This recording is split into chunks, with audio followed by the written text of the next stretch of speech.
The following is a review by Keith Cheatham. Topping the box office this weekend and setting a record for A24 releases comes the latest and possibly last film to be directed by Alex Garland. Famous for penning 28 Days Later and his directorial debut, Ex Machina, Garland continued to curry favor with critics with subsequent films Annihilation and Men. With a propensity for art house films exploring humanity and societal themes, Garland's works often praised as think pieces that tend to utilize shock value to dissect those societal themes, and Civil War is no exception. I say this insofar as the opinions of the critics go. While Garland's intent with Civil War was to shock and dissect socio-political themes, and if you ask the critics, it succeeded, I found much like each release after Ex Machina that Civil War is another milquetoast at best film paraded as the pinnacle of enlightenment.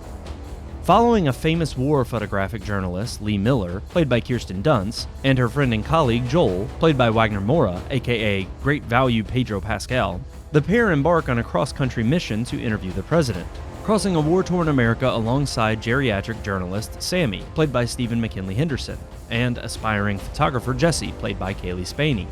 The group encounter a slew of horrors of a nation at war. Shortly before Civil War's release, Garland stated he has no plans to direct again, and personally I think this may be for the best.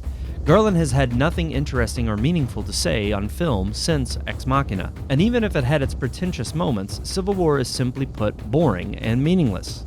I've come to find many of A24's productions to be a hit or miss.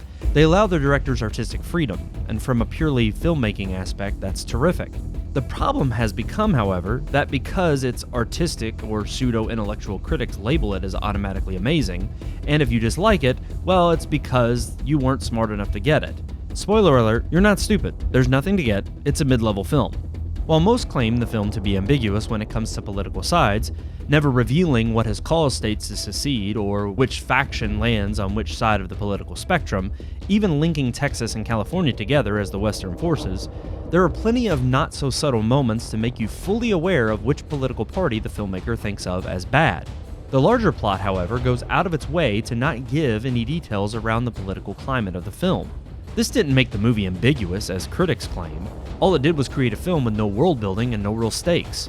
I don't care for which army wins or loses. The film wants us to take the Western forces at face value as the good guys, or otherwise make you question who is good or who is bad. Because the world lacks any depth and we have no sense of what anyone is fighting for, there's no way to emotionally connect with what is going on. Leaning on the shocking images of the horrors of Civil War to elicit a response from audiences. It's a cheap way to elicit emotion, as the film offers nothing edifying to accompany the already obvious commentary that war is horrific. It's not just the plot that is hard to relate to, as I never cared about any of the characters either. Dunst's lead character is dull and unlikable, and she grudgingly mentors Jesse, who is annoying, dull, and unlikable. Though the movie attempts some emotional depth painting Jesse to be a younger version of Lee, complete with Lee generically rediscovering her heart through Jesse and Jesse learning as a journalist how to harden hers, the emotional payoff is ultimately lackluster, as I never grew to care about either. Great Value Pedro only ever comes across to me as Great Value Pedro. Hell, they even cast him as a character named Joel, for goodness sake. Sure, the production design is good and the cinematography is the best aspect of the film, though even it isn't particularly unique compared to other dystopian works. A well-made movie from a technical aspect, however, should really be the bare minimum of any production.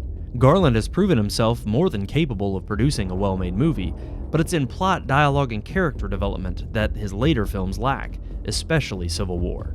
Seeing the mass abandoned vehicles and dilapidated buildings evoked scenes of The Walking Dead or even The Last of Us, fitting of Great Value Pedro Pascal's inclusion.